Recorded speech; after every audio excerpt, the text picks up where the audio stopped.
This episode is rated M for mature audiences. The views and opinions expressed on this show are those of the speaker and do not necessarily reflect those of the PFC Entertainment Network or any of the affiliates that make this show possible.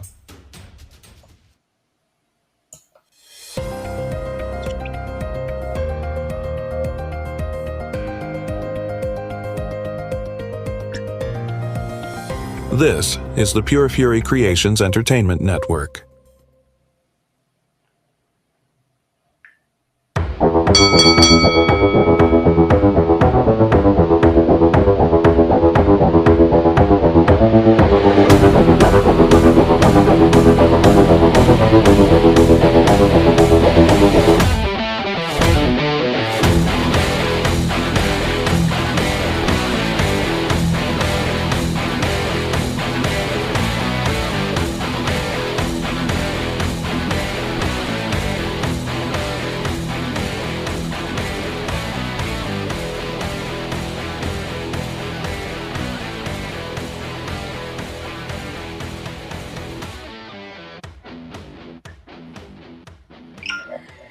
And we welcome you to a very special edition of the Fatal 4-Way live on the PFC Entertainment Network. Along with Hollywood Q, Quadell Edwards, and Brian Bolf, I am Jason Clouse. We certainly appreciate you tuning in here tonight. And as you can tell, this is a little bit different than our normal dwellings within the studios of ONTV in Lake Orion. But our director, Joe Johnson, big shout out to him, on a very much needed and well-deserved vacation in Disney World, Q. I don't know if you saw the pictures or not on Facebook, but that looks like one happy dude right now. Would you agree? Absolutely, man. I know how it is to be there.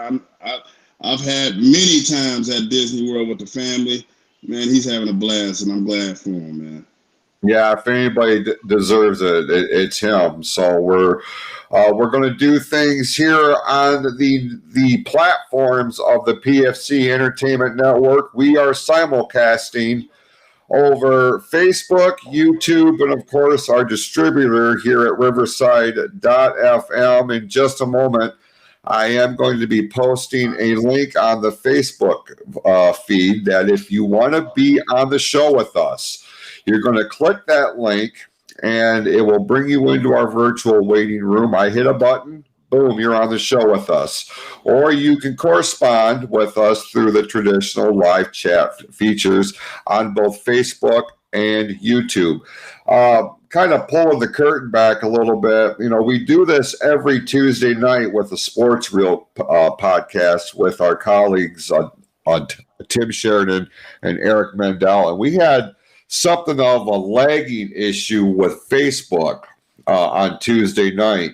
If that becomes a thing here tonight, we would encourage you to switch over to the PFC Network YouTube channel, and it is covering live there as well, and you can correspond with us through there. Brian, let's start with you. How's things in your neck of the woods, my friend? Good. You'd think there was a gas leak. Everyone in the house is passed out around me. Dude, it's 6 o'clock on a Friday night. What the hell's going on? Third shifters, man. You know that. Yeah, I do. I totally understand. But you know, I'm going to go ahead and post this link. I mean, aside from that, everything else is going okay? Excellent. Great. Had a 4-day weekend, so. Look, nobody likes to show off. Q, you doing good, man? It's good to see you with us here this week. You missed the last episode, but we're happy to have you here tonight. Hey, I'm happy to be here tonight, man. I'm awake, I'm fresh, I'm ready to go. Let's talk about some wrestling, man. What we got? Well, we're going to start off with the fallout from I don't know how you would want to describe it, but if nothing else, a historic edition of Saturday night's main event that took place last weekend. We saw the crowning of two new champions in World Wrestling Entertainment. And of course, everybody's talking about CM Punk, the best in the world, going to the top of the world, but with a big win over main event Jey Uso, becoming the new heavyweight champion of the world. And if you caught Monday Night Raw this past week, you saw real quick that there's not a lot of rest for the Second City Saint. It looks like his next opponent has revealed himself. We'll get to that in just a little bit here.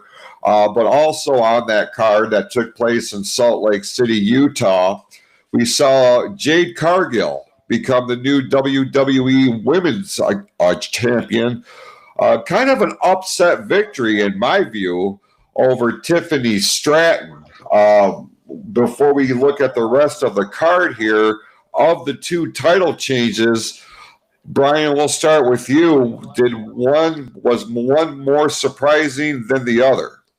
No, I actually thought they were both pretty predictable. I figured they were going to throw the belt on Punk. And like Q mentioned it before the thing too, and when he said he thought Jade was going to go over Tiffany, I was like, he's probably right. That's definitely going to be the writing on the wall, because I feel like we're definitely going to end up seeing Bianca versus Jade at WrestleMania. You mentioned Bianca, and she was in the, I don't want to say the dirt sheets, but multiple websites and sources were reporting that we finally have something of a timetable in terms of her return from injury. For those who are not aware, Bianca Belair was injured at WrestleMania this past April, breaking her finger in 3 places. Not what you call a normal. I mean, when you hear a broken finger, people often will dismiss that as a minor injury. You put a splint on it and everything's fine. Her finger was broken in 3 separate places. So it's a little bit more involved in terms of her recovery, but it looks like she could be ready to return to action by the start of the new year. So it kind of leads to speculation that she will be a participant in the Royal Rumble. Hopefully for her, I would love to see her win the Royal Rumble to advance to a title match at WrestleMania, because I still maintain that Bianca Belair is one of, if not the best female superstar in all of professional wrestling. She just has everything you want in a superstar. Q, as far as Punk winning the world title, there was very rarely do we get a title match of this nature where it's babyface versus babyface, and there was a lot of speculation that we may see a heel turn from Jey Uso. That did not happen. But were you surprised with the fallout with CM Punk winning the world title, and kind of the rumor that Jey may not have been participating at his best? I mean, to be honest, what is Jay's best? As far as Jey Uso, I think we did see his best when he was on his way to the ring. But in ring, Jay, he even mentioned it himself that he is so used to taking breaks in the matches because he could tag Jimmy in. And he's having a problem with this whole one-on-one thing. And the biggest surprise for me in that match is the fact that there was no interference. There was no vision present. There was no crazy shenanigans going on with Jimmy or anybody else helping Jay out, or Jay doing something sneaky or anything like that, because they've been kind of like teasing a little bit with Jay. It was just straightforward. I mean, Punk just beat the guy, and it was the right call, because nobody wanted to see Jay in that position. And I know me and Brian, we all talked about it that, maybe Jay should kind of like go back down the card a little bit, but it is what it is. Jay was not meant to be in this match. The match wasn't that good. There was a lot of little mistakes in that match. We've seen the neck breaker spot. Everyone's talking about the neck breaker spot. Punk had to pour water on the guy's head and kick him in the head a couple times just to get him to, act right. But hey, the match is over. I'm glad. Punk was the right one to go over, and it was not a surprise at all. I didn't even pick up on the fact that Jey Uso may have been, as has been speculated, under the influence going into that match. Now, if that was the case, this very much has Jeff Hardy vibes to it.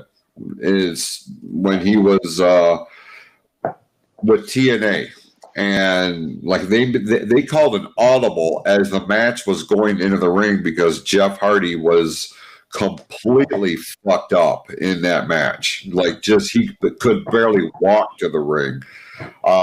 They called an audible. Sting won the TNA title. You fast forward to what we saw this past weekend, and even watching that match, it just didn't click to me that there might be something else going on with Jay. I just felt like the timing was off, the chemistry was off. He was huffing and puffing by the time he had gotten to the ring, which has become a custom, it seems like. And I looked at what I took away from it was, as I was watching this is not the same Jey Uso that we saw in January or in February, even going into WrestleMania to face Gunther. This is a different Jey Uso, and I'm not really sure what all is going on, but if it was an under the influence thing, and knowing how CM Punk is in real life, the whole straight edge movement, I can't think of a more disrespectful thing that you could do for Punk, for the title, for the fans who were in attendance, as well as watching on Peacock. If this is the case, I hate to say it, but because I've been a Jey Uso supporter on his own, like I really wanted this guy to be somebody. I wanted him to be the main event. But if this is the way it's going to be from here on out, then I guess, as much as it pains me to say, I guess going back to a tag team with his brother Jimmy is going to be the way to go if he's to maintain any kind of stardom or any kind of push within WWE. Would you agree with that, Brian? Yeah, I mean, I myself, I don't believe. I mean, if they eventually say it was alcohol, I guess I believe it. But the writing on the walls, it's a cardio issue because it's been a cardio issue forever. The main thing I take away from the cardio issue is he knows that they were going to give him this push and they put him at this status of being up one of the top guys in the company. And if you're not in that gym at this point, you should have had this figured out. That just tells me he doesn't want it. And that actually bugs me even more because here he is getting this chance and he doesn't seem like he's taking the full grasp of it. Or does he really want it? And if you don't want it, what are you even doing there? Give that opportunity to somebody else. I mean, I know we've talked about this with a number of different guys, but this is where I'm going to start feeling real bad for LA Knight because LA Knight is in the gym. He's putting in the work. He is super over with the fans.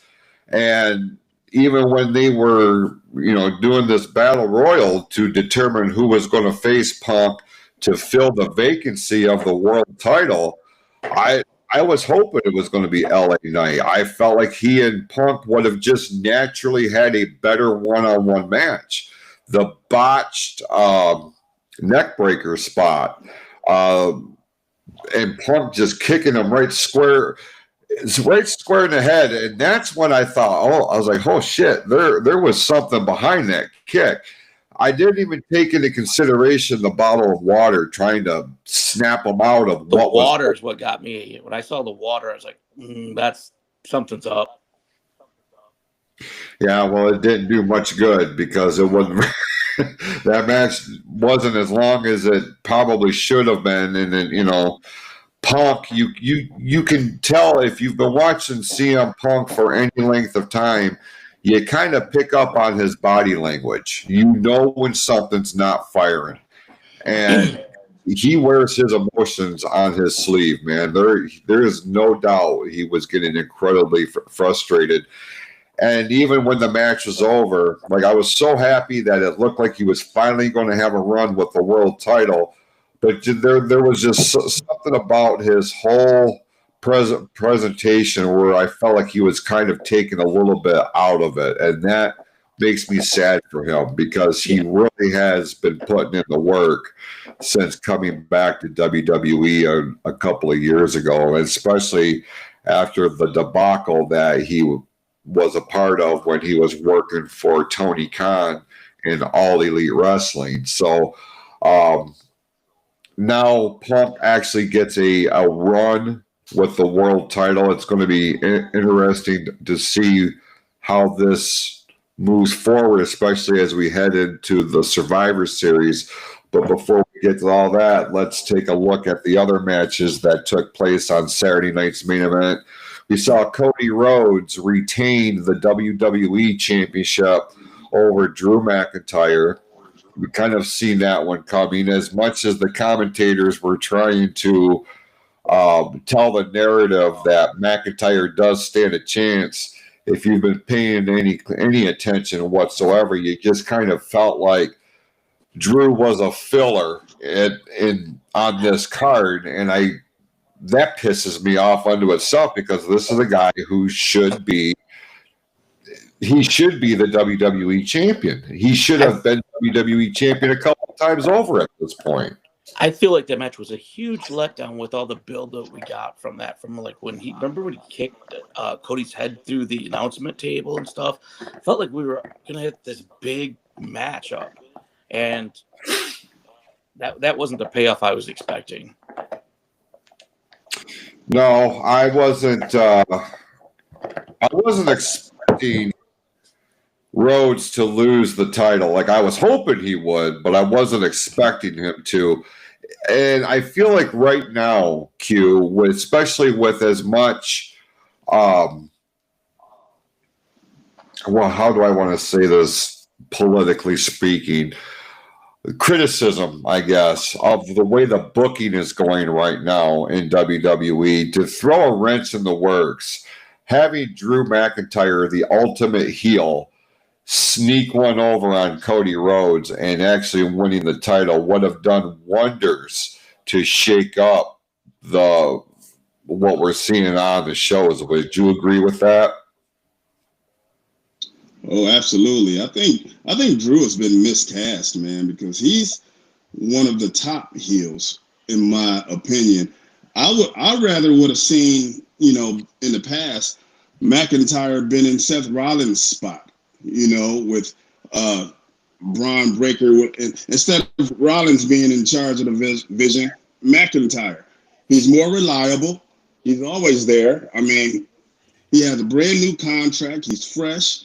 And he's one of those believable heels that has a bunch of logic in his corner. He tells it like it is. He's not one of those chicken heels. He's one of those heels that tells the truth, just like Kevin Owens was. Like he would just tell the truth and it would make sense, but then he'll get booed. So that's the type of heel that. It seemed like after they moved him to SmackDown, he lost a lot of steam, because they paired him up with Priest. They paired him up with Priest for a while, and there was no heat behind that. They tried, but that didn't work, and now he's just kind of, just like you said, a filler. McIntyre should never be a filler. I'd rather just see them put the title on him and just let him get a run. I have said that since he lost the title back in 2020, and I really felt like they had a golden opportunity coming out of the pandemic era of WWE. When they went back to live crowds, he had a title shot against Bobby Lashley at WrestleMania 37, I think it was, and they had every chance to give this man a respectable run in front of a live crowd, and here we are 4 years later, and then he hasn't won a title since. And why? Because if you're going to build a pro wrestler, it's going to look like Drew McIntyre. You literally just took the words from my mouth. If you were going to build like the perfect heel, that's him. Like, he's missing nothing there. Right. Size, look, his ability on the mic, the fact that he's so good with social media and pushing those buttons, the fact, like you said, Q, that he looks like he just speaks the truth. It's not like he's faking anything. He just makes it seem like, why can't you guys see what I'm seeing? Like, he is heads above everybody when it comes to being a heel right now in WWE. Maybe Dominic's the only one probably close. But Dominic doesn't have like the size or the look like Drew does. If you think about the way Drew was coming at he was pretty much coming at the bloodline for screwing him over all those times. And he was trying to get revenge on each bloodline member. They dropped that. They just dropped that. He never got to Roman. He kept feuding with Jay, took out Jimmy, but he never got to Roman. They dropped it before that. Yeah, absolutely. We also saw Dominic Mysterio retain the Intercontinental Championship in a triple threat match over Rusev and Penta. I'm going to be straight up with you. I thought this was the one match that did surprise me. Especially because we talked an episode or two ago that there was speculation that we would be seeing a John Cena Dominic Mysterio match at the Survivor Series as part of Cena's retirement tour. And I thought if they were going to do that, they were going to take the Intercontinental Championship off of him. You could go either way with Rusev or Penta. I kind of expected Penta to be the one who would be taking the title from him, but as we saw, Dominic Mysterio has maintained a stranglehold on this title and has actually, and I can't believe I'm saying this, especially with how I have felt about Dominic Mysterio from when he first started wrestling as a full-time wrestler to seeing him now, he has added a sense of anticipation and excitement to the Intercontinental Championship, and that's saying something. When you look at the lineage of this title, how many Hall of Famers have held that championship, and how many of them have really added a sense of credibility to this title? By hook or crook, it don't matter. Dominic has really become one of the best Intercontinental champions probably in the last decade. Brian, would you agree? Yeah, because I can't think of. Yeah, there's not really anybody I would put them in there with. He's been one of my biggest surprises from when he got into WWE, and he was like the babyface Dominic with his dad to where he's at now. He might have the biggest growth of any wrestler in the last couple of years. No, 100%. 100%. Q, you and I talked a little bit on Tuesday, I think it was, because I was going back and watching Monday Night Raw, and the segment with Dom and his dad, Rey Mysterio, and you said, wait for the line, and then you walked away. And the line, I'm assuming you meant when they mentioned Eddie Guerrero, and Dominic says, keep my father's name out of your mouth. I mean, it is stuff like that. It's those little things that has made him one of the must-see stars of 2025.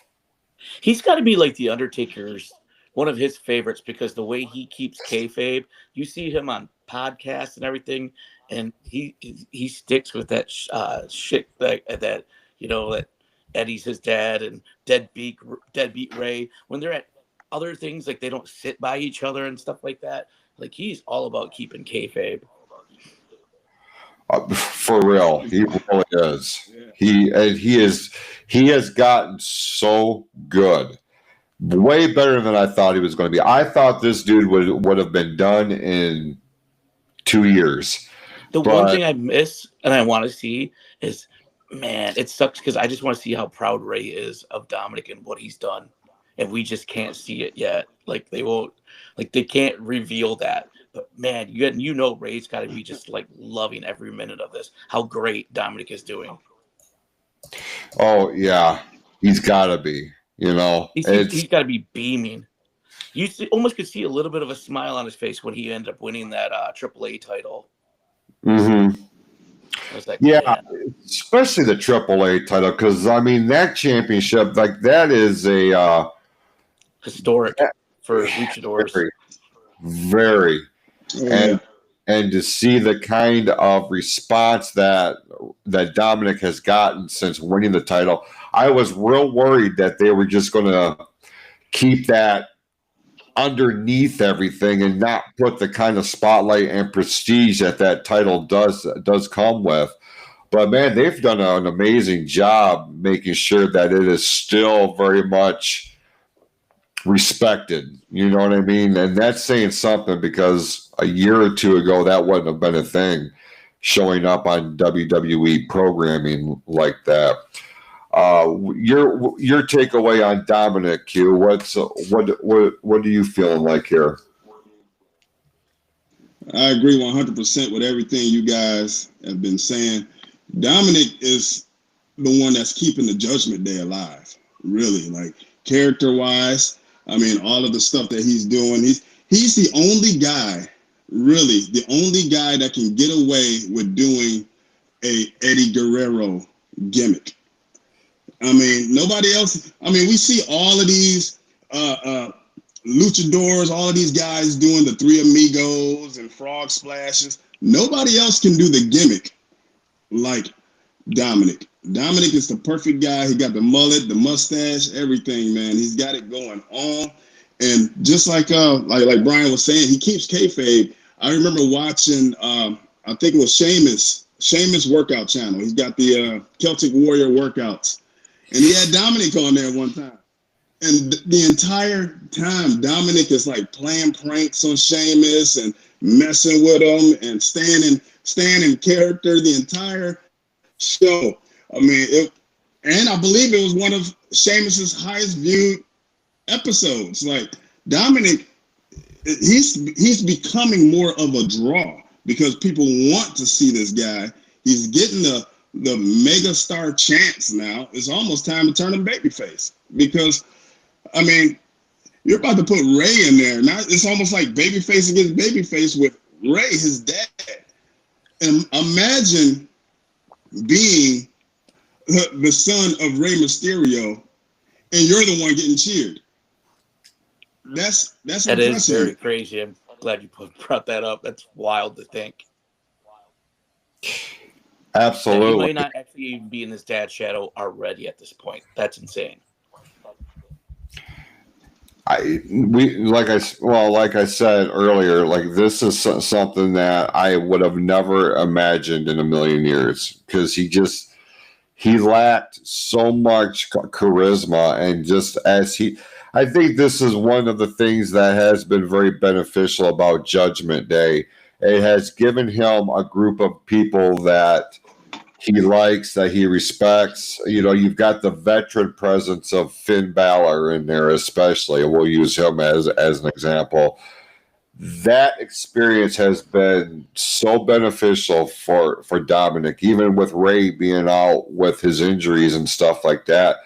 Dominic has been able to maintain that close knit relationship with Finn Balor, and you can see how it has really has benefited Dominic to become the biggest heel in WWE right now. But when you talk about heels in WWE, you kind of got to talk about, the guy that looks like he's going to be next in line for the World Heavyweight Championship. Logan Paul has come back to WWE after announcing a retirement and other endeavors. He's now saying he's going to focus exclusively on World Wrestling Entertainment. We kind of saw a hint of what a face turn might look like, but if anybody knows Logan Paul, you know that that was going to be short-lived. And it looks like, Brian, we're on a collision course for Logan Paul and CM Punk, possibly at the Survivor Series, if not part of War Games. Now, we're going to be looking at the Survivor Series a little bit closer later on in the program, but Logan Paul's addition to the Vision, is this a good move or a bad move? I have mixed feelings about it. Yes, it makes sense for him to be in that style of group. That group is like these young guys that are going to be the future of WWE. He fits that mold perfectly.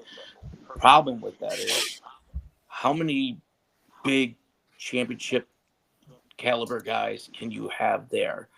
We know Braun should be the one carrying that world title, but where does that leave Logan Paul then? Because he seems like he should be right there on that level as well.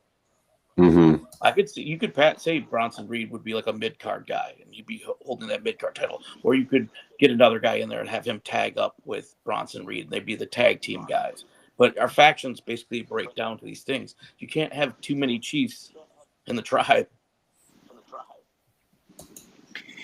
We kind of said a while ago that with the onset of the Vision becoming a thing, we were talking about who could join the group. Logan Paul's name was brought up when we had this conversation earlier, a couple of months ago, I guess it's been. But I never expected him to be what seems like is the leader of the group now, with Rollins being out. And I've got to believe because of the way he was ousted from the group with that attack by Breaker and by Bronson Reed. When Rollins does come back, it's going to be in a babyface role, Q. Would you say that Logan Paul kind of has assumed and has the capability to be the Triple H of this group? And what I mean by that is, when you look at Triple H in D-Generation X, he was the second-hand man behind Shawn Michaels. But as soon as Shawn Michaels went out with his injury, Triple H stepped up into the leadership role, and Jesus Christ, look what it's done for him. Do we see that same scenario with Logan Paul here? I don't see that at all. When I seen what happened on Monday, the first word that came into my head was temporary. I see Logan Paul in this group as a temporary member because they got to fill up that cage for War Games. There's no way I will put Logan Paul over Braun Breaker. When I seen Braun Breaker holding that title after they took out Seth Rollins, I said, this feels right. He looks like the right guy that needs to be holding that title. When you talk about next man up, it's Braun all the way. Now, Logan Paul, with his attitude, is not really going to fit into that mold. He's not going to want another guy over him like that. So I see this as temporary, so temporary that after we get done drinking our coffee, it might be over. So I don't see this going that far past War Games. It's an interesting take because I looked at it as this is what the vision needed to be taken as a serious group. Because you look at what Judgment Day has done on Monday nights, and even though they don't have a over-the-top star in that faction, I mean, you can make an argument, I guess, for Finn Balor, but to me, Finn Balor, as good as he is in the ring, his lack of charisma was lost when he put the Demon King up on the shelf. You know, he's great in the ring. He's a great wrestler. But his promos are cringeworthy, if I can be honest with you. He doesn't have that over-the-top charisma, but when you get the whole group together, even with J.D. McDonough and Roxanne Perez and Raquel Rodriguez and Liv Morgan was the charisma of Judgment Day up until Dominic started to become who he is now. But as far as the vision is concerned, I don't think Braun Breaker is ready for a major push towards a world title. He looks great with the belt. When he walked out with the belt, like he's going to look like a great champion. I just don't think he's quite there yet. And Bronson Reed, I said on the last episode, while I appreciate what he is mid-card at best. There's just nothing about him, to me, that says he is a legitimate threat to become world champion at any point. Something significant would have to happen for him to elevate himself because of the shadow that Braun Breaker puts on the vision. Having Logan Paul in there as the leader, I feel like this gives the vision a sense of credibility. Probably just as much, in my view, that Seth Rollins did. Does Paul need it? No. That dude is dripping with charisma. But I feel like his involvement, I mean, this could make the vision the group in not just on Monday Night Raw, but in all of WWE. I really feel that way. So while I respect your opinion that this is a cup of coffee thing, I just never looked at it like that. So it's can you see a scenario where we're looking at War Games and we're going to see the vision on one side? I mean, they'll have to fill in a couple of spots, obviously, too, against a team led by CM Punk or a team led by John Cena for War Games. I think they're gonna fill it up because it's gonna be a makeshift pretty much. This whole match is one thing I don't like about these gimmick matches is that it's pretty much on the schedule and you gotta fill it instead of having the build already and then putting the cage over. Similar to like what they used to do Hell in a Cell, and they had it as a pay-per-view, and it never justified the match that went in there. So it's almost like this is out of place. They don't have the personnel right now. They're going to have to makeshift some things together. And just like they did with the women last year, where they just threw a bunch of women together, I think we're going to see that with the men this year. And I guess the women too. The problem is like they know that match is coming. They have a year to work out the story. Like that's no excuse. They should have this planned out better than they do. I agree. And that is one of the sticking points that the IWC is having right now with Triple H and the booking that we've been seeing. Because we've made mention on here, you can go back and look at the last 2-3 months of Monday Night Raw, and the ending segment has pretty much been the same with the same players, different combinations. But it's been a disqualification. It's been a count out. It's been a vision victory by cheating or what have you, but there's always some sort of brawl or some sort of controversy that's happening. There hasn't been a fresh main event in there in quite some time. And I sit here and I'm watching this, I'm like, okay, like we're coming into a new part of the year. SummerSlam is behind us. Crown Jewel is behind us. Survivor Series, especially if you're going to use War Games as the backdrop of it, what the fuck are we waiting for? Why are we not shuffling the deck? Why are we not seeing new matchups? Why are we not seeing new rivalries? Because it used to be when you come into one of the big four in terms of premium live events, that's when we would see the uptick in storytelling, the uptick in the storylines with new players, new titles, new feuds, something to get us hyped up about these events. I just watched at work last night, I watched the 87 Survivor Series, the very first one, and that opening elimination match was chock full of storylines going into that one match. And that's not counting the Team Hogan, Team Andre main event. You know what I mean? Even the women's match had storyline into it that we were invested in. We haven't seen that this year. And like Brian was saying, you sons of bitches have had a year to figure out where you're going with this, with stops along the way at WrestleMania, at King of the Ring, at Crown Jewel, at SummerSlam. You know, quit worrying about all these overseas, over-the-top PLE WrestlePalooza. Did we really fucking need that show? The answer is no. No, we didn't.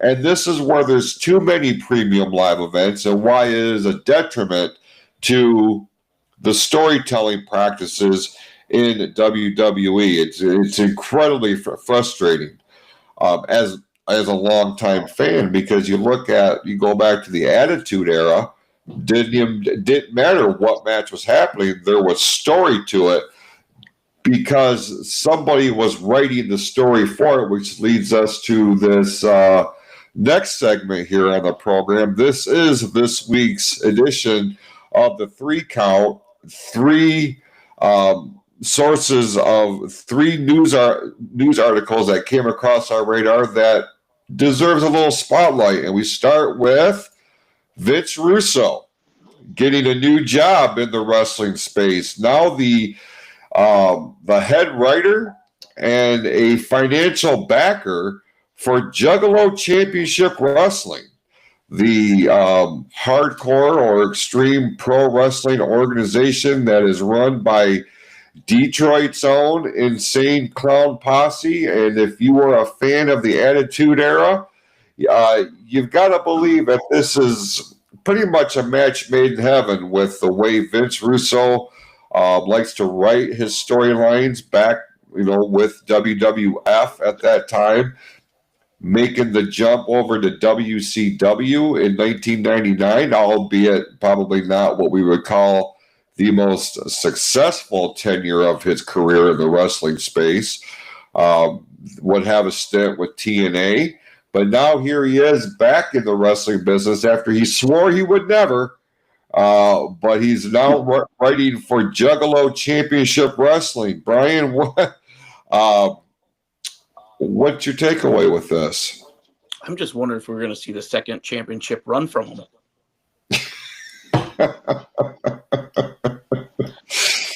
Probably. I'll admit I've never caught JCW. I'm not against it. I'd be willing to watch that. I do think that at least I know that ICP have always been fans of wrestling. So, it's not like it's just a gross money grab or whatever. They've always been real big fans of wrestling.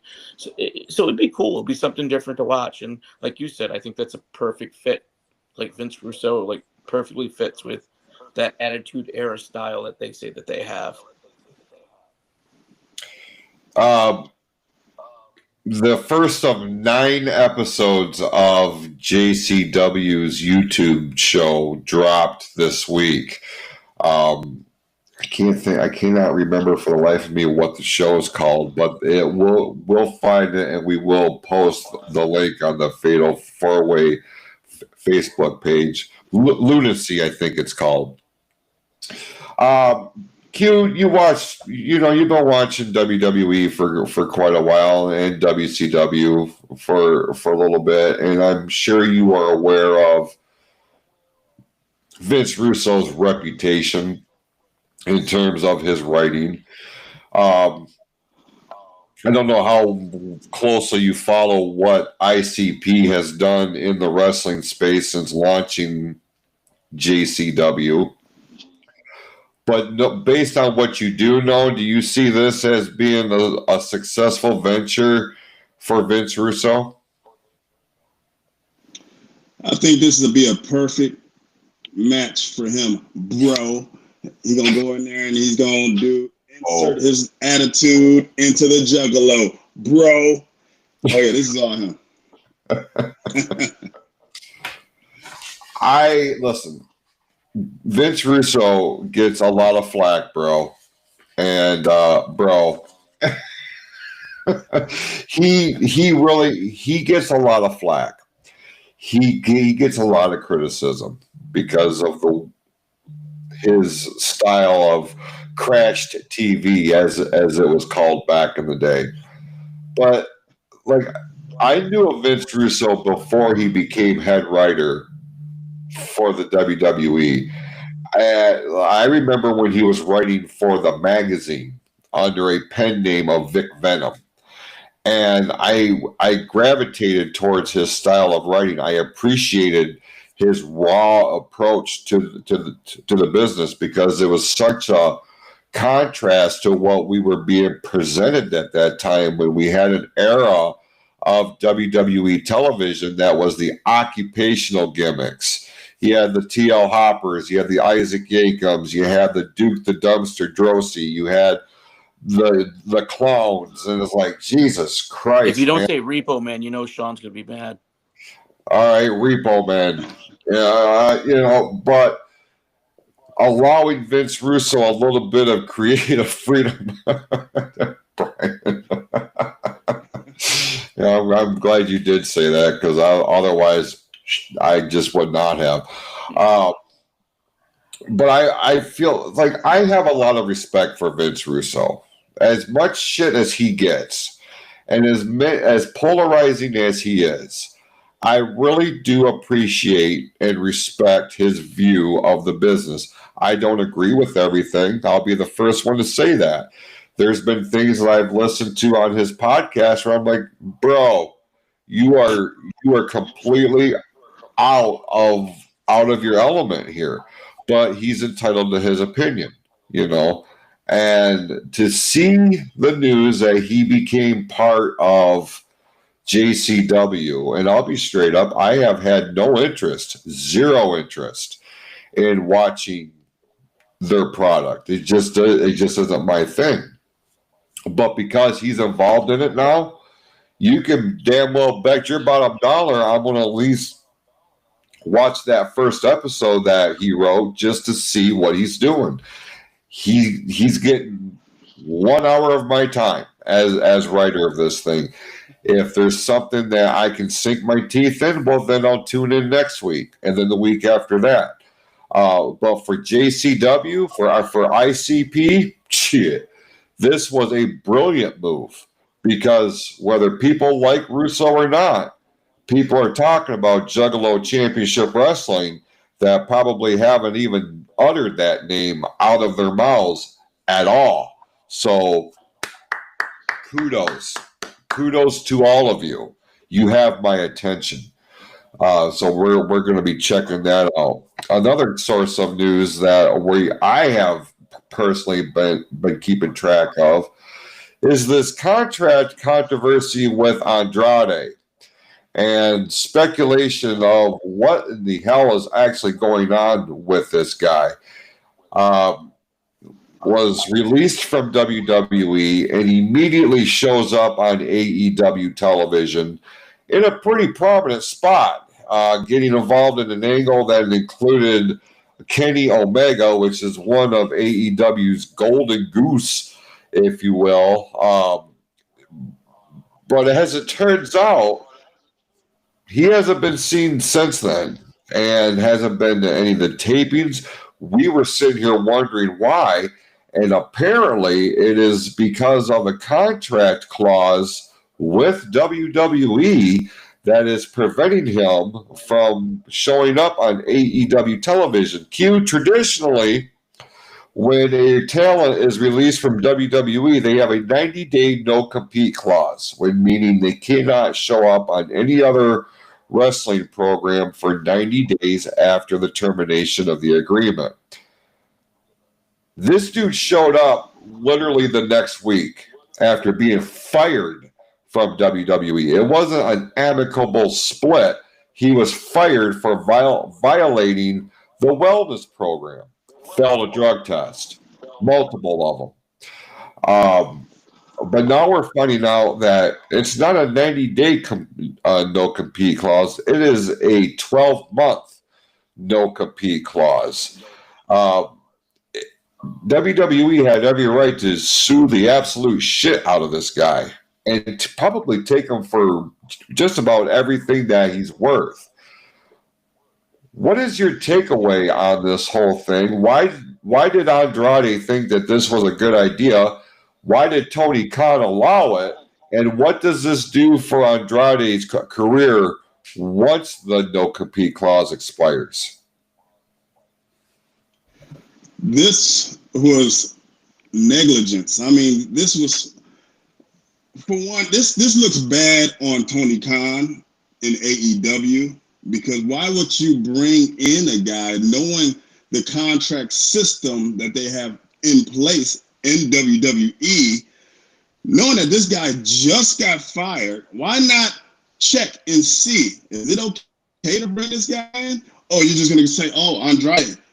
Oh, it's okay? All right, well, come on in. No, you're supposed to check into the legalities of everything before you just bring people onto TV. So it's really, AEW should be ashamed of themselves, and it looks real bad on them for even having him on their television. Now they can't even mention the guy. As far as Andrade, I mean, man, dude, get you a lawyer and read over the fine print, man. You should know that you shouldn't be appearing on other programs and going to win the Crash title and all that stuff in Mexico. All the stuff that you think you're able to do, you're not even able to do it. Now you're in violation, and now you have to wait up to a year. So, hey, you did it. He did it to himself, and AEW should be ashamed of themselves. It sucks. Oh, absolutely. I bet. But, hey, you do something bad, you get punished. That's what I tell my kids. You get punished. So this is Andrade's punishment, and now AEW is being punished by not being able to follow up on the big angle that they put together with Kenny Omega. If you want to talk about the expression egg on your face, this is probably as big of an example of that as there ever has been. Brian, I don't know how you feel or how you felt about Andrade as a talent, because, I mean, there was something of a push when he came back to WWE after spending a considerable amount of time in NXT, becoming NXT champion. Had a pretty good run over there, but didn't really seem to catch his footing on the main roster once he got called up. And even with his shocking return to AEW, I think there was that first initial, oh my God moment. But now, after seeing all this unfold and the fact that we now know that he can't even be mentioned on their programming for a year, does he have anything to come back to? I don't know. I think that, and I've heard rumors too that WWE is just now using this to get him on a new contract for much, much less.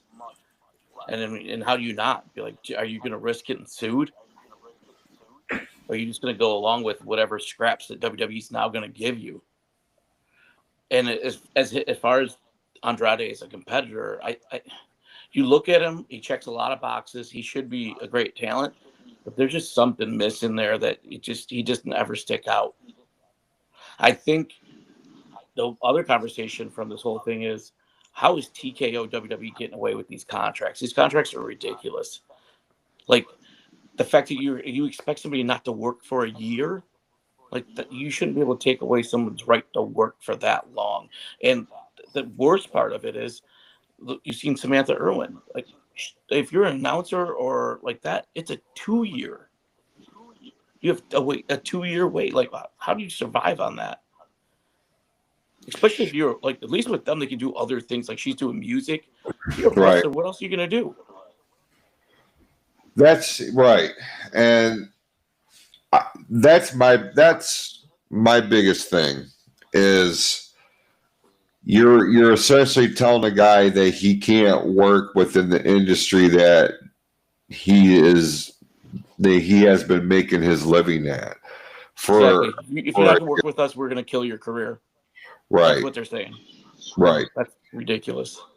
At least with Vince, even during the height of the Monday Night War, it was 90 days. It was 3 months after being released. And look, you can blame Scott Hall, Kevin Nash, Alundra Blaze. Like, you can blame them for that because especially Alundra Blaze, Medusa, taking Vince's title to WCW television and throwing it in the trash. That's why those clauses were put in there. But this is another example. And look, I am not an Andrade fan by any stretch. I never have been. I respect him as a wrestler, but there is nothing about this dude that screamed to me like that dude is a star. That dude is a main event worthy talent. He is mid-card at best from my view, and I don't know why. So when WWE announced that they had acquired a significant stake in AAA, I'm like, that's where he needs to go. That's where he's going to flourish. You know, it's his native land. You know what I mean? He can connect better with that audience than he can with a main roster audience. And you can't even use NXT as an example because, as we have said before, an NXT crowd is different than a main roster crowd. I mean, how many talents have been called up and they just flopped because the fans aren't buying into them. But competing in NXT, they were on sacred ground. You know, they were the main event. There's a lot of guys that we can use as examples here. Andrade, in this case, is one of them. Keith Lee. God, great example. Great example. Adam Cole, you know, he could have been, had he not decided to jump ship and go to AEW, and now look where he's at now. There's speculation he's never going to wrestle again because of his injuries. Killer Cross. Damian Priest. Damian Priest is another one. We went in the heavyweight belt. That's what I was thinking when you said about you can't see Bronson Reed ever being there. I'm like, why not? They gave it to Damian Priest. That's fair. That's fair. I don't see them being very much different. They're very on the same level to me. So if you can just fit in at the right time, you might get a belt strapped around you. You get a title, and you get a title. Oh, that's some money in the bank happening right there. Yeah. Yeah. Well, Jesus, could you imagine? Yeah, actually, I guess I could because they did the shit with Damian Priest, and I thought, man, there is just no way that dude is ever going to be somebody. But you're right. They gave him money in the bank. He wound up cashing it in, became world champ, and it was a popcorn fart in church. It just didn't mean a damn thing to me. Like, no matter how hard they pushed him, just didn't matter to me, you know? And I know I'm not the end all be all in terms of wrestling fans, but, I'm not the only one who had this opinion either, as unfortunate as it is. When you talk about unfortunate and especially party ways, that brings us to our next point to talk about here, and that is the news that WWE has parted ways with Hall of Famer Jesse the Body Ventura, stemming from controversial comments made that Ventura had made during a recent episode of Saturday Night's Main Event involving a cage match that included the aforementioned Damian Priest. This news really broke my heart, man, because when they were announcing the relaunch of Saturday Night's Main Event, part of that was the announcement that Jesse Ventura was coming back into the fold as a special guest commentator and host of the show. So to hear them quietly part ways with Jesse because of some controversial comments that he made, Brian, this was nothing short of disappointing for me. Did you think that Ventura's comments that he made during the ending of the steel cage match with Damian Priest and Drew McIntyre, do you think it was worth or that damning enough to where you're cutting ties with this guy? No, because I think if you're bringing Jesse the Body Ventura on, you should be expecting that. This guy has never been afraid of controversy. It's basically his MO. So when you brought him back, didn't you think that stuff like this was going to pop up here and there? Especially a guy as outspoken as he is. Politics, conspiracies, like everything. This guy's got his finger in all of that and always has. It's like, it's not a surprise to me at all. It's like, what were you thinking? Were you going to get some polished up version of him? He's older now. He doesn't have no sense of what he should say and not say. He's just going to spit it out there. That's what I loved about it. He don't give a fuck. He just doesn't. He just does not care. He's 74 years old. He is one of the few people that has defeated Vince McMahon in a court of law. The U.S. government could not defeat Vince McMahon in a court of law, but Jesse Ventura did. And so, he's got this aura of invincibility to him. And I don't know, man. I was so bummed to see this. I noticed it last weekend that he wasn't on there. And it's like, where's Jesse? He just brought, it wasn't just a nostalgia thing. It was, I don't know how to describe it, but his presence really added legitimacy to this reboot. And I love the fact that he was, covering the current product with newer talent, especially when Cody Rhodes was wrestling, because Jesse knew his old man. He called a lot of Dusty's matches. So to hear that layer of experience on commentary was absolutely wonderful. He definitely had a perspective that you're not going to get with any of the commentators you have right now. Nobody. Because anybody that was covering or broadcasting wrestling at that time, during Dusty Rhodes' run in the WWF in the 90s, late 80s or early 90s, they've passed away. They're not here anymore. Jesse is the last, he is the last outlaw.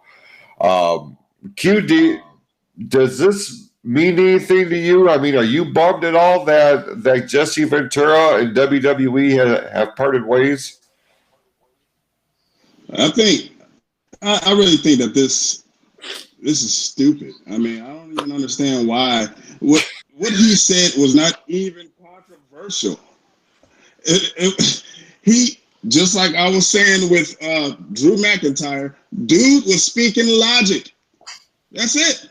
You don't want logic in your commentary? That's all. He was speaking the truth. There was nothing controversial about what this man was saying. He was just speaking the truth. WWE want to keep this mask on everybody's eyes and want them to see things their way. And all Jesse did was point out what's real, and he spoke what was real. You know, you want people to be authentic, and that's what he was. That's all he was being. He was being authentic. That's just like you guys were saying. He was being himself. He's real. He's authentic. He can't speak all this fake stuff that they want him to speak. Did he have an earpiece in his ear and they was feeding him a bunch of garbage? I don't think so. So they allowed him to go out there knowing how he is, speaking the truth, and he spoke the truth. That's actually what we need on every show. It don't even have to be Saturday Night Main Event. We need the truth spoken. We need logic on all the shows. Make it make sense. That's what the kids say now. Make it make sense. Even if they did have an earpiece in his ear, it wouldn't have mattered. Because you can't hear? Well, it's because you don't care. I know. You can be, they can be chattering. You know, when he did commentary, he called how many pay-per-views with Gorilla Monsoon. And you knew damn well Vince McMahon was in his ear. So, you know, as the producer of the show, I mean, that's one of Vince's harshest criticisms is he would sit there and yell at people on commentary while they're trying to broadcast Raw, SmackDown, Superstars, Challenge, whatever the case may be, pay-per-view. Ventura definitely moved to the beat of his own drum, always has been. I mean, he played a little bit more within the rules back in the day. But I'm telling you, since he left the wrestling space, won the lawsuit for royalty fees on previous broadcasts that his voice is a part of, like that dude walked around like his shit don't stink because, well, it really doesn't. He's done a lot of things in his life and has forged his own layer He fought a predator. Well, yeah. I watched that last night, by the way. I think I might watch that tonight. Mm-hmm. First time, I don't know how long, but yeah, I turned it. It was on Hulu, and I turned it on and watched it. Watched this whole chest cavity get blown out. But be that as it may, me and Q were talking about predators, but his were in the church. Whoa, man. It's in the news. Yeah, this is why this is a Raw edition of the Fatal 4-Way here tonight. All right, another piece of business that we want to talk about here tonight. We don't want to shed all the spotlight on WWE because All Elite Wrestling did make some headlines, although I don't know if it's good headlines. With the announcement, Tony Khan came out with another huge announcement, as he always does here, with the creation of would you believe, a new championship for his group. All Elite Wrestling is going to introduce its new national championship, and it will be going to the winner of the Casino Gauntlet match that's scheduled to take place at their Full Gear pay-per-view. Now, upon the announcement, this is where the controversy comes, is Khan is trying to tie this new title with the lineage of the national championship that was part of the Jim Crockett Promotions version of the National Wrestling Alliance back in the 80s that would eventually be merged with the NWA United States title. Now, the current incarnation of the National Wrestling Alliance that you can watch on YouTube with its flagship show Power, they have an NWA national champion, one Mike Mondo, who was real quick to go to X and voice his displeasure over the announcement that AEW is bringing in its national titles, saying something along the lines, there's only one national championship that has lineage tied back to the 1980s with the likes of Magnum TA, Tully Blanchard, Barry Windham, and a host of others. And that is Mike Mondo's title. Q, we'll start with you on this. Number one, does AEW need another title? And number two, why is it the national championship? No, they do not need another title. They need to take away the titles. I mean, AEW is so saturated. They got all the ROH titles and stuff on their shows. It's just too much. I don't know. I know Tony Khan has his fandom of wrestling back in the day, and he probably wanted to carry on the legacy of the national title. But why? You don't need to have that in your company. Just be a fan. Just be a fan. Sometimes you just got to sit down and think, is this really the right move? No, it's not. I think Tony Khan needs a couple of guys like us in his ear to help him along the way, because my God, dude is just doing. It's like he's playing WWE 2K and he's just creating a bunch of just garbage. He's creating his own season and his own wrestling company on WWE 2K and just having fun with it. You don't need all that. No, he really doesn't. I don't think you need anything more than your main world title, the tag team title, and a mid-card championship, whether it be a continental or whatever the case is. I mean, he's already had to merge several different belts. We saw this just a couple of months ago at one of their pay-per-views. They had a title unification match. I think it was Okada and I don't think it was Omega. Maybe it was Omega.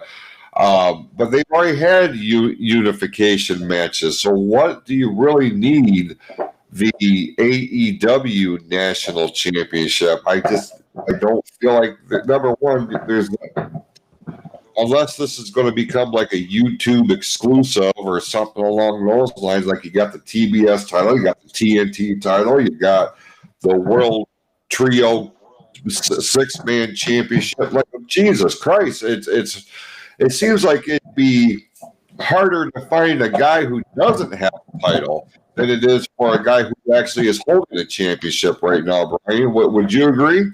Yeah, I mean, they definitely. I mean, we've always talked about how saturated they are with belts. I don't. If I was NWA, I don't feel like I would be in such a big huff about it. They know the lineage of their belt. Why even be concerned in what AEW is doing? I think that you're just giving AEW what they want, which is time in the press. I think what the frustrating part for the NWA is, especially with Mike Mondo's take on it, because he is the NWA's current national champion. AEW obviously has a bigger platform than the NWA does. They're on weekly television on a major network. And Mike Mondo is one of these guys that has, he's worked hard for a long time to get any kind of recognition. And with the NWA trying to really lean into the lineage of the Crockett era of this organization, I understand his frustration. I understand Billy Corgan's take on this. As somebody who was a promoter, I totally get it, and I can't say I wouldn't feel the same way if I was in their shoes. The fact of the matter is I don't necessarily believe Tony Khan did this as a dig at the NWA, or if it's an effort to form some sort of partnership with the NWA, much like what TNA has done with WWE. It would not surprise me if we find out later on down the line that like this is exactly what they're doing. I think back, from a historical standpoint, when the NWA, when Jim Crockett Promotions acquired Bill Watts's Universal Wrestling Federation, there was 2 TV champions, one for NWA, one for the UWF. They unified those titles at Starrcade in 1987. It was Nikita Koloff and Terry Taylor. Yes, the Red Rooster was a champion at one time. Tremendous match, but it was very much an ego thing. It was Jim Crockett was not going to allow Bill Watts's organization to have any kind of credibility once they acquired the rights to the UWF. I feel like we're kind of setting the stage, possibly, for something along those lines in an effort to get more spotlight on the NWA. Now, I could be totally wrong. Billy Corgan could be prepared to tell Tony Khan to go fuck himself and we're going to war. But he really doesn't have that kind of backing that Tony Khan has, if we're being honest. We are back to being a fatal 4-way, sirs.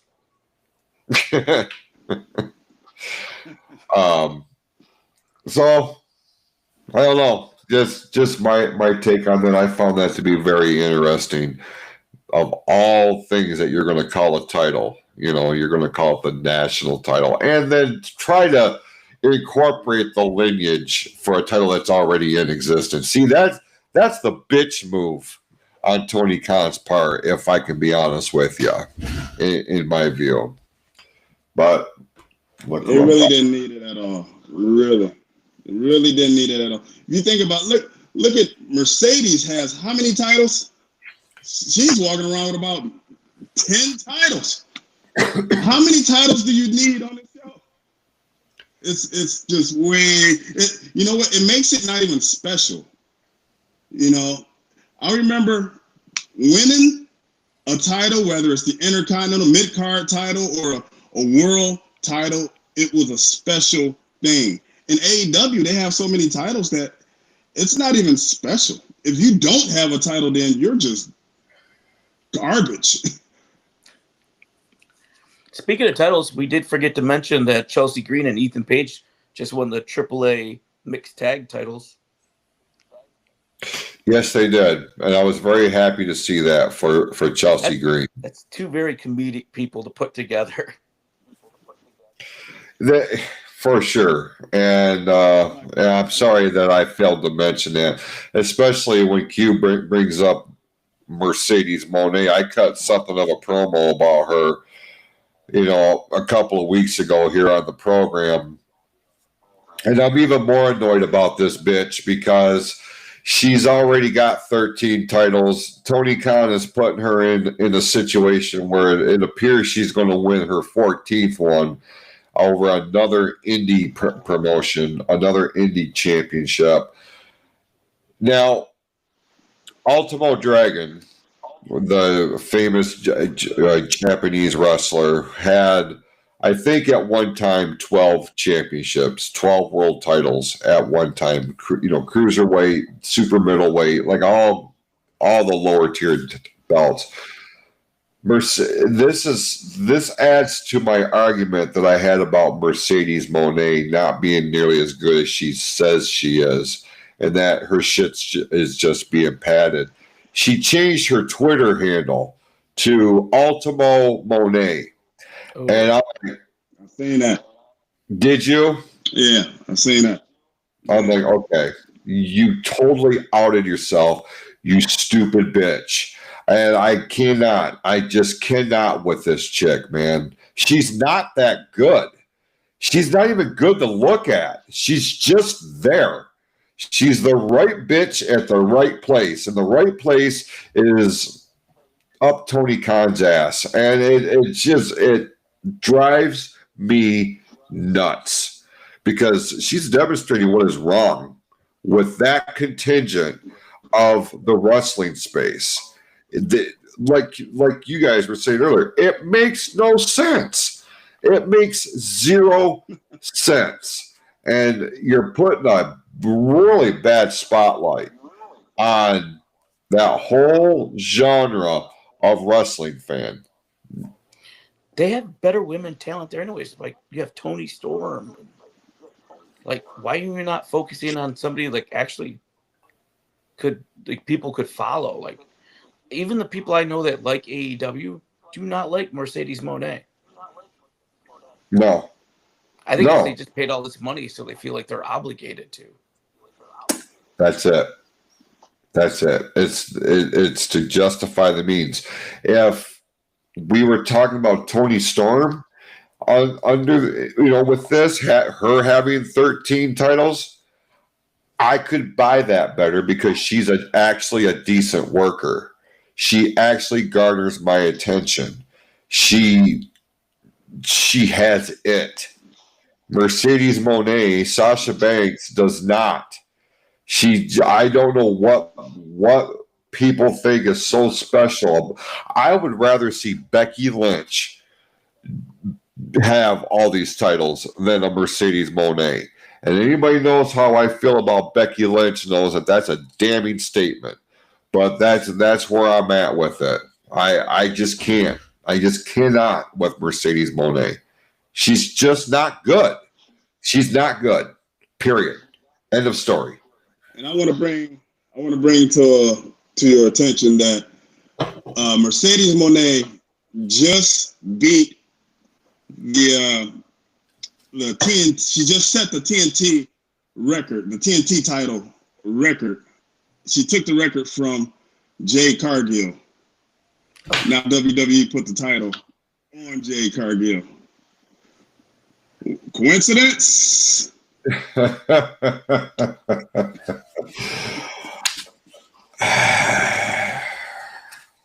Goodness gracious. Well, let's talk about another source of competition that's taking place. It actually does mean something. The Last Time Is Now tournament is going to kick off Monday night. Live from Boston, Massachusetts. It's no coincidence. Right outside John Cena's hometown.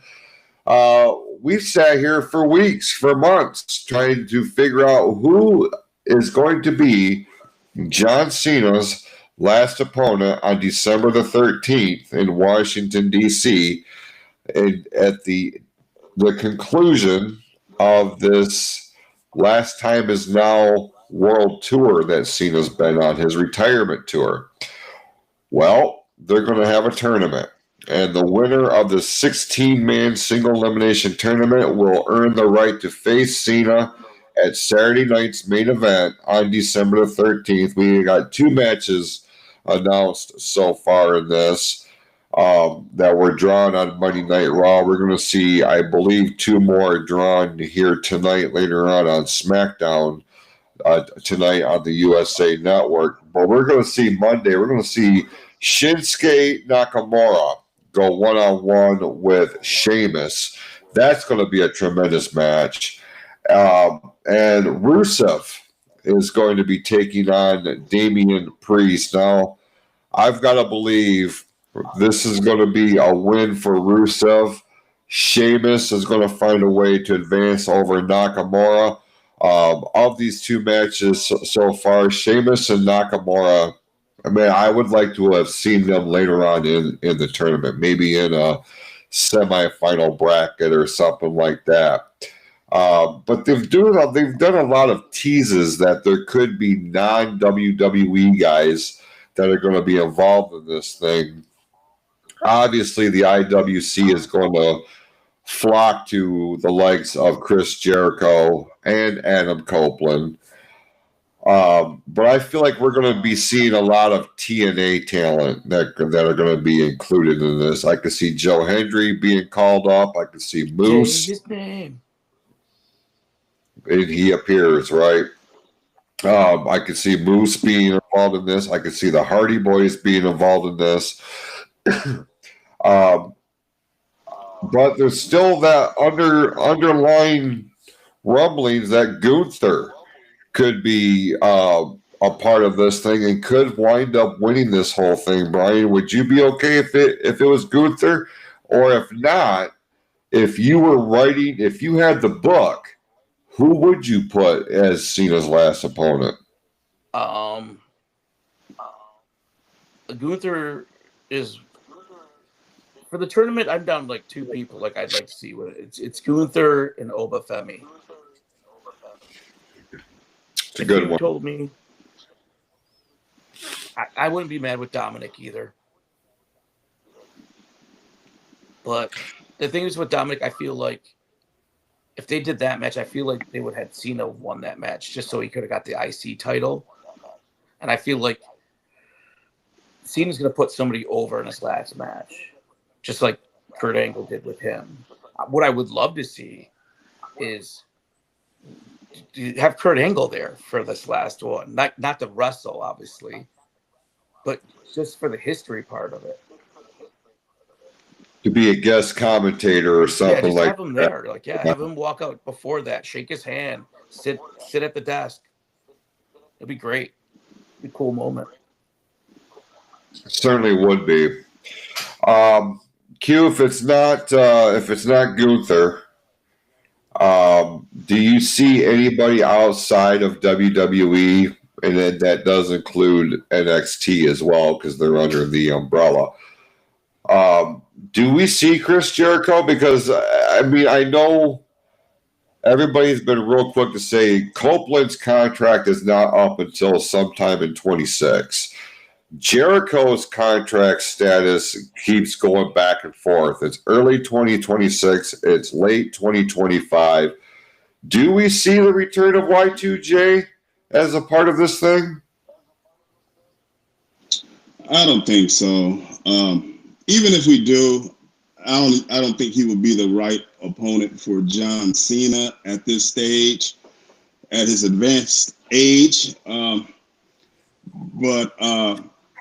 another name I would throw out there that's not a part of the company, I don't see him winning, but participating, is Matt Cardona. I can see him being a part of the tournament. But as far as ones that I want to see John Cena in the ring with, I'll definitely second Brian with that Obafemi pick. Gunther is kind of like the obvious win right now, but I wouldn't mind seeing Braun Breaker take on John. But another name, and this is kind of out of left field here, and it depends on if he's cleared or not. I wouldn't mind seeing John Cena in the ring with somebody that's like Kurt Angle, like Chad Gable. If Chad Gable was cleared and he can make a return and finally get some type of push, he's been their comedic guy for a long time, but in ring, he's been incredible when he was available. I wouldn't mind seeing Chad Gable mix it up with John Cena with Kurt Angle on commentary watching along. Yeah, I could see that. I'm looking at, God, who would benefit the most from that ultimate rub? Who? Pay big money for those. But I mean, seriously, who would benefit from being the guy that retired John Cena? Who? Man, you can make an argument for a number of guys, and yes, obviously Gunther would be put in that category, but excuse me, Gunther is already a 2-time world champ. Like, he's already a made guy. You talk about and retired Goldberg. Right. He retired Goldberg. Yeah. That's why I figured they could go with Gunther, because that could start being his new shtick. He retired Goldberg. He retired Cena. Two icons of the business. Does he need that? No, he doesn't. He's a badass unto himself. He doesn't need that rub. He's already established. Matt Cardona would be a wonderful pick. What a story that would be for him. To be Zack Ryder for all those years, go out, reinvent himself, come back, reinvent or retire Cena. God bless America. That would do wonders for his career. Austin Theory is another one. I would love to see them do something with Austin Theory. What are you waiting for with this kid? Dominic, he's made. But there's no more Intercontinental title for him. You are elevating him to main event status. Sight unseen, in my view. You say the same thing for Dragunov. No, I can't. You're a fool. No, that guy. No, I'm not.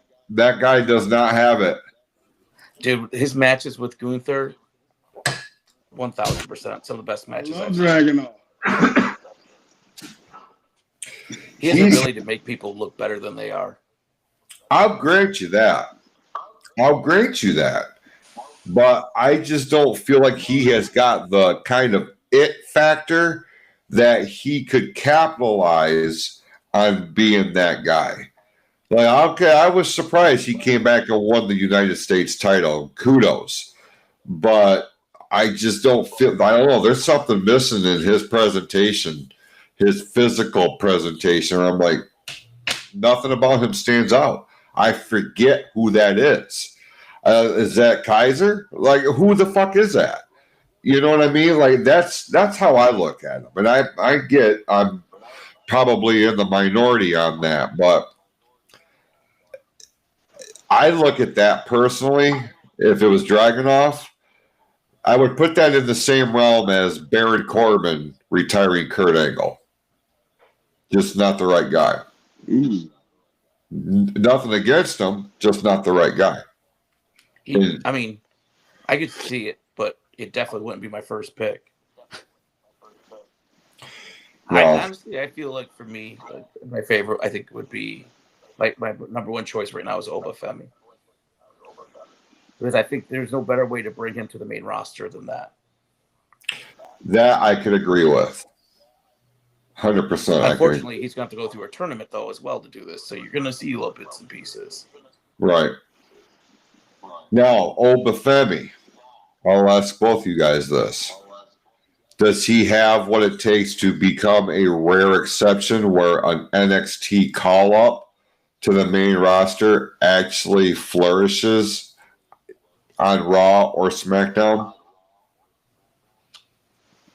It's hard to tell. I don't think you can predict those things for the most part, because there's a lot of times you would have been like, yep, definitely. I mean, it falls so hard on the writing and the storytelling at the time. It's a hit or miss. I'd be scared sometimes if I was these NXT people and you got the call up. You're like, man, what storyline am I getting myself into? That's fair. You know what? I would say I would hope so. I would put a hope so on that. What we haven't seen in a long time is somebody have like a Brock Lesnar or a Kurt Angle type run, come on the main roster and immediately have an impact like Kurt Angle and like Brock Lesnar winning the title in their first year. What we see now is these guys come up from NXT and they don't really make a huge impact till about year 3, 4, 5. It's almost like a slow build for everyone now. And part of it is because of, maybe they haven't had that development all the way, or the writing hasn't been the best for them. Even some of the best ones that you've seen come up from NXT, like a Braun Breaker. See, Jason's not even ready for him to be champ yet. So how do you do that when most of your fans are like, yeah, come up, you can be great and have lots of potential, but we're not putting the belt on you yet? I just say that, especially with Braun Breaker, because I want him to be successful. Oh, 100%. I don't want he's special. Braun Breaker is special. Even overcoming that stupid ass name, he's special. And I just don't. I just they almost fucked up The Rock when they brought him in from USWA, and they gave him the Rocky Maivia thing. Like, they almost messed him up by pushing him too fast too soon. But to his credit, he was able to, maintain the waters, and look what he became. Here's a question for you real quick. Mm-hmm. Obviously you feel he has a negative impact on wrestling currently, correct? The Rock? Yeah. Yeah. What if Maivia, would you wish Maivia failed and we never had The Rock, so we never have this version of The Rock? Or is it worth having The Rock that we had, but now we have to deal with the negative impact of it?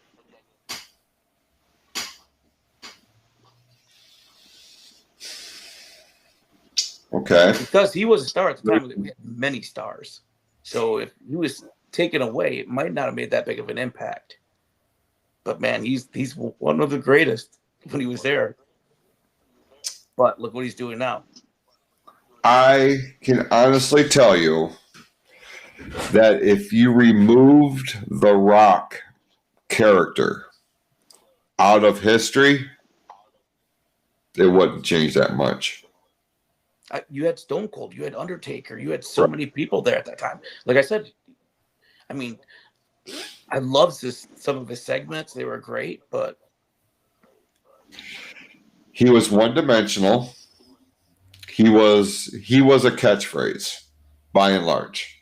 That's what made him successful. His in-ring work was mediocre at best. It was everybody else. Cena. Well, yeah. Well, I'll say this.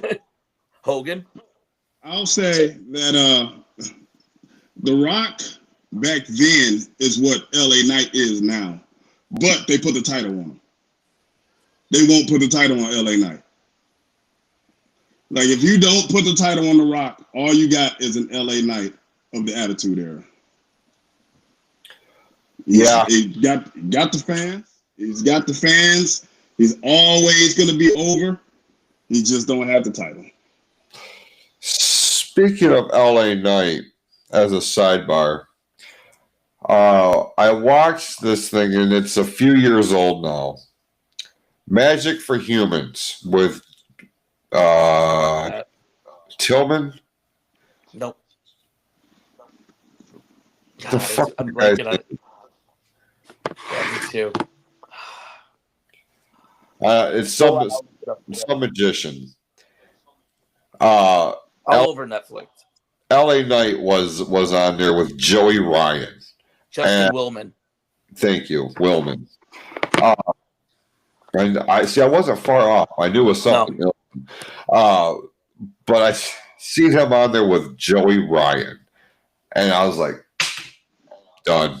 I just can't. Just can't. All right, the last thing we'll make mention of here tonight, and as a programming note, we will be back in the studios of ONTV in 2 weeks from tonight, and hopefully by that point we will have a better understanding and outlook of what the Survivor Series is going to look like. It is going to go down on November the 29th from Petco Park in San Diego, California, home of the Padres. They're moving the Survivor Series to a baseball stadium. My son was actually out there earlier this year in the summer, and they were doing a lot of hype at the Padres game, even back in June, for the Survivor Series. I haven't had an opportunity to look and see what ticket sales are looking like at this point. But it's going to be interesting to see what kind of crowd they're going to draw at this stadium. I also haven't seen what the prices for Survivor Series is yet at this point, so we'll do a deeper dive into that. But I make mention because SmackDown had one. Actually, I'll save that for my closeout. As we get into the Survivor Series season, and I know we've kind of alluded to this earlier in the program, CM Punk looks like he's going on a collision course. Will be if he has a one-on-one match, it looks like he will be defending the World Heavyweight Championship against Logan Paul. But Q, I'll put you on the spot real quick. Brian, I'll follow up with you. You've got the book. You're making War Games. What are you booking? What they got now, I mean, you got to put Brock on the vision and add Austin Theory. That'll be your 5 heels. As far as the faces, you got to stack it up because you got to make it look good, I guess. You got Punk. You got, I would throw Cena in there. I would throw Roman in there. Just make it an all-star team. Punk, Cena, Roman, I guess Jay and LA Knight. No Jimmy. No Big Jim? No Big Jim. We don't need all the Samoans in there. We got enough in there, you know. I swear if you change LA Knight's last name to LA Uso, then he would be world champion right now. But you know, it is what it is. But yeah, I would just La Us. all stars. La Us. So who do you have on the other side? Obviously, you said you'd have Breaker and Bronson and Logan, but then there's your last two. Yeah. I got Brock and Austin Theory. I wouldn't give up on Austin Theory, man. That's basically the just same because answer I told you before we started, Jay. Yeah. I want Austin Theory to succeed, man, because I like that kid. Yeah. You know, he's young, man. He's still young.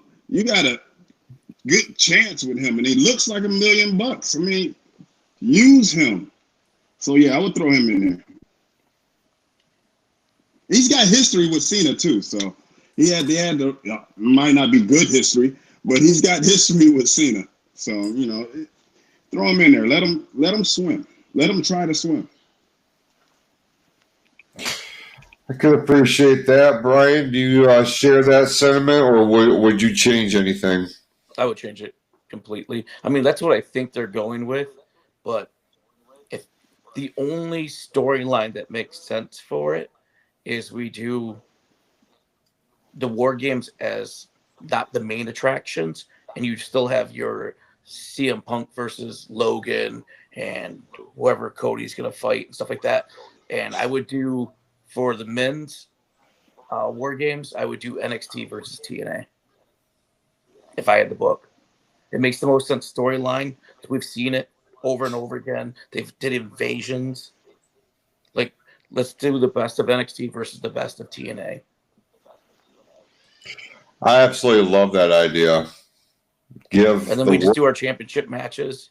Yeah. You could even open with the War Games matches then. That and that puts so much needed spotlight on both the NXT and TNA brands. I absolutely love that idea. I think that would be the best way to go with this, especially TNA, because you can utilize the Hardy Boys here with their their name recognition and the fact that they are technically TNA superstars right now. That's gold. That writes itself, really. And especially with the NXT people and stuff like that, like you give a chance to show the audience future talent as well. Yeah, 100%. 100%. Could not agree more. Finally tonight on Clouse's closeout, and then we will put a bow on this week's episode. I just would like to take this opportunity to tell the IWC, calm the fuck down. And if you're going to report on something, get it accurate. Get the actual information before you start spewing a bunch of nonsense on social media in an effort to put your handle, your name in other people's mouths. Because when you get exposed, you look absolutely ridiculous, not just for you, but for the rest of the wrestling fan community. I bring this up because something got posted last week, stemming from last week, about SmackDown drawing the lowest rating since moving to the USA Network at 933,000 fans, a drop of 10% from the previous week. Okay, that happened, but do you know why that happened? Because it was fucking Halloween. And there is a lot, about 10% of your fan base went trick-or-treating last Friday night. And to further that, they're going to take a picture of the hard cam side of the building before the show started as a basis of their argument. Like, oh, see, WWE is ice cold. WWE is losing momentum. WWE can't fill up an arena. Calm the fuck down. You look absolutely stupid because it doesn't take a whole lot to be debunked on every single aspect of your argument. I don't know how many times I've got to say this. Just watch the product. Just be a fan. I don't give a rat's ass if you're a WWE fan, an AEW fan, JCW, MLW. I don't care. Just be a wrestling fan. Who gives a shit who has the higher ratings? If you enjoy that promotion's product, then enjoy the promotion's product. Nobody cares in the grand scheme of things who's selling out more arenas, as long as you're enjoying the product. That's what makes wrestling so special. And I'm sorry that there is a contingent of the wrestling fan base that do not fundamentally have the intelligence to understand that. You don't have to be on the right side of history when there is not history to be written. Just enjoy the product. Be a fan. And shut your fucking mouth, because you are discounting every ounce of credibility that you have when you post the stupid shit that I saw this week. WWE's down 10%. SmackDown ratings went down 10%. Yeah, they're going to bounce right back here tonight because, well, it's not Halloween anymore. It'll be okay. With that, we appreciate everybody who tuned in here tonight on a very special edition of the Fatal 4-Way. We will be back in 2 weeks' time over on Orion ONTV's Facebook and YouTube page, and check out the online store, pfcstore.printify.me.